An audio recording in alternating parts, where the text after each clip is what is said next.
¿Qué es la religión?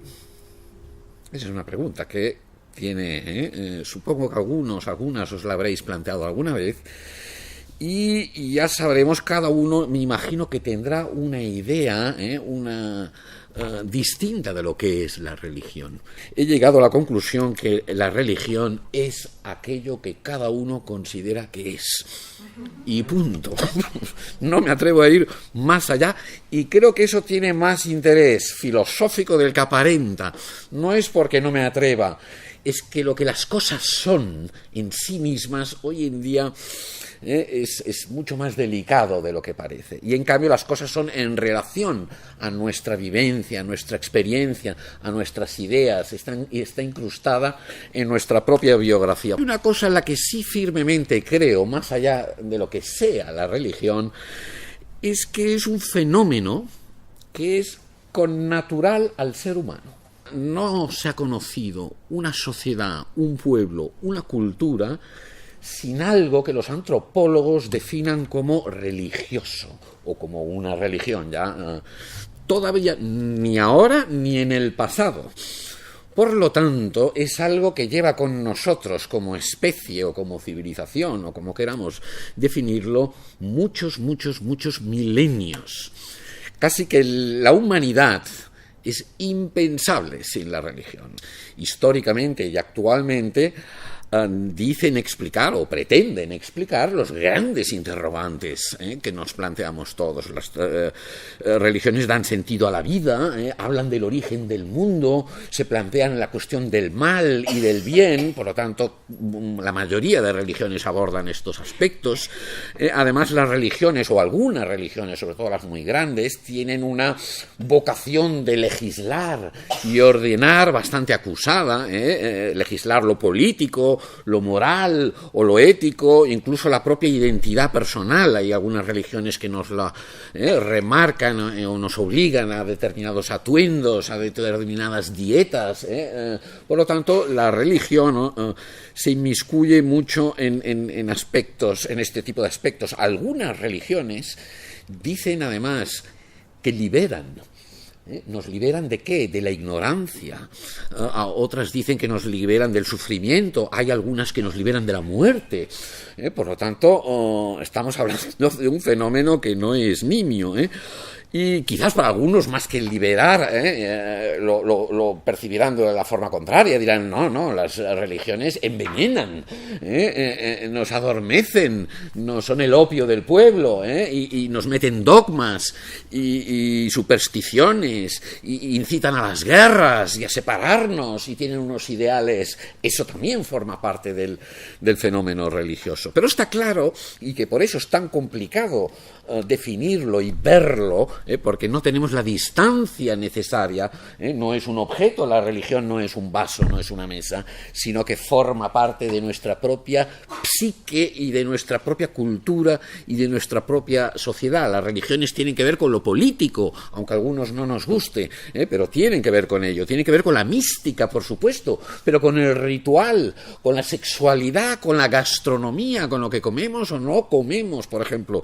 Tiene que ver con la danza, con la música, con la arquitectura, con las expresiones de arte, tiene que ver con la ética, la moral y la filosofía y la psicología. La religión o la religiosidad, o como queramos definir esa dimensión, permea cantidad de dimensiones de nuestra vida. En el inventario del debe y el haber de las religiones podemos poner una lista muy amplia y muy crítica de genocidios culturales, de yihads, de guerras santas, de inquisiciones, de torturas, de sacrificios a los animales, de devastación de culturas que se han encontrado y las han aniquilado, de cruzadas, de atentados suicidas. Bueno, ya no hace falta que continúe, pero la lista es bastante dura de crímenes que se le pueden atribuir, no a la religión en sí, a los humanos en nombre, a nuestras culturas y nuestras sociedades que hemos hecho en nombre de la religión. Los seres humanos en nombre de la religión hemos creado obras de arte extraordinarias, de arquitectura, de música, de pintura, de danza. Civilizaciones enteras se han construido alrededor de las religiones o de núcleos religiosos. Expresiones de bondad y de misericordia y de altruismo y de empatía, eso ha estado también muy ligado. Las religiones muchas veces apoyan las jerarquías establecidas y se asocian con los poderes fácticos, esto es muy conocido y muy sabido, pero también pueden incitar a las rebeliones y pueden canalizar el espíritu de protesta en muchas sociedades, en muchos lugares del mundo, ha sido vehiculado a través de religiones o grupos religiosos. El problema es si dicho fenómeno es realmente transcultural. La palabra religión era inexistente en la mayoría de culturas y sociedades a las cuales hoy en día les vemos, hoy decimos, sí, la religión de los hindúes. Bueno, por ejemplo, ese es un tema que yo domino, no existía el concepto religión. Rápidamente los hindúes buscaron en sánscrito a ver qué es lo que se parecía más y encontraron la palabra dharma, una muy mala traducción, y hoy en día se habla del dharma hindú, y como si fuese un equivalente a religion, ellos buscaban la equivalente de la inglesa. Mala traducción, pero inevitablemente el siglo, sobre todo de la expansión colonial occidental europea, llevó a cabo esas colonizaciones intelectuales a las que estuvieron sometidos hindúes y japoneses y los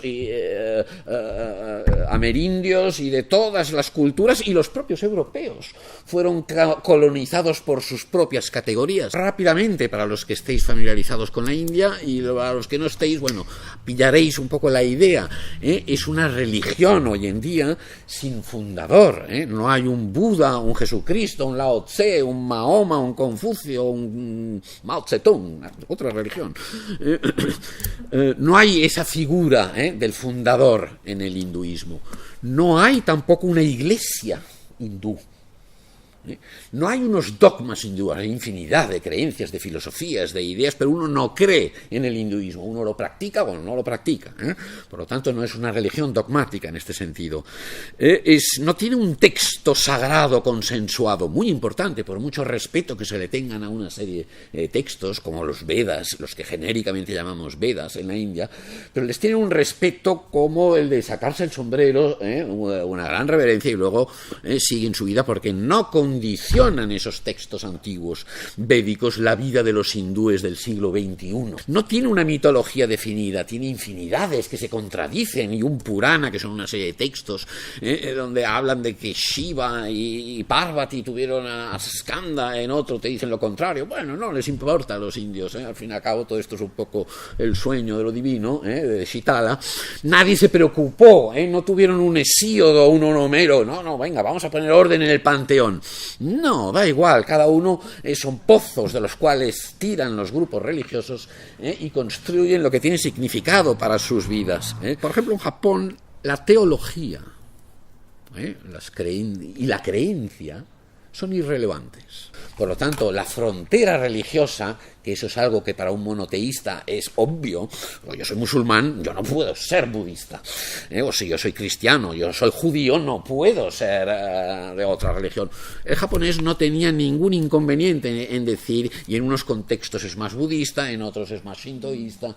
Por lo tanto, la propia idea de las fronteras religiosas se derrumba. La primera manifestación de Sapiens, lo primero que los antropólogos definen, bueno, esto ya no es un cráneo, ya es una manifestación de Homo sapiens, en ese caso era Sapiens neandertal, pero que es una forma de Sapiens, que tiene 85.000 años, es una sepultura. Es un enterramiento ritual, evidentemente, donde se ponen una serie de objetos, donde se pinta con ocre. Eso exige ya un pensamiento simbólico, una percepción de la finitud, del tiempo, toda una ritualización que el bonobo, por nuestro primo hermano, el chimpancé, no tiene, o yo no acabo de vérselo. Eso, por tanto, lleva con nosotros muchos miles de años. años. No es que seamos menos religiosos, es que somos diferentemente religiosos. Pero yo creo que seguimos siendo, porque eso forma parte de nuestra psique. Aquí salimos a Buenos Aires a dar un paseo y encontraremos de todas las religiones, musulmanes y cristianos, evangélicos y católicos y protestantes, y judíos de una y de otra, y budistas, y santodaimeros, y rastafarianos, y de cosas innombrables que yo no conozco. Y cada uno tiene su templo y sus rituales, y quiere hacer su festival. Por lo tanto, el pluralismo religioso es una de las grandes novedades de la modernidad, sobre todo de nuestras grandes ciudades. Sustitutos, ¿como qué? Como la política, por ejemplo. Muchos de los ismos, empezando por el maoísmo, o el nacionalismo, o el marxismo, o el capitalismo, o el neoliberalismo, muchos de estos ismos tienen un componente religioso mucho más grande del que aparenta. No, el asistir a la cancha cada sábado o cada domingo es una liturgia colectiva, con sus rituales y sus himnos y mantras y cánticos y vestimentas, incluso hay la catarsis y el éxtasis cuando el gol aquel increíble en el último minuto, y se crean mitologías, ¿no? Bueno, aquella mano de Dios en el mundial. Es el ascenso de la llamada espiritualidad, que para mucha gente ya no tiene tanto que ver con la religión. Creo que esa sensibilidad espiritual, o trascendente o mística, por ponerle algún nombre, para algunos ya no se puede cultivar, o no la podemos cultivar en el marco de una religión institucionalizada. Tienden a ser instituciones que han quedado para muchas personas demasiado anquilosadas en unas formas externas, y su capacidad transformativa ha bajado. Sin embargo, no renunciamos a nuestra espiritualidad, a cultivar esta dimensión. De alguna manera, la espiritualidad secular sería el reconocimiento de que lo sagrado, es una manera bonita, o que la existencia temporal y material puede ser sagrada, es de alguna manera sagrada.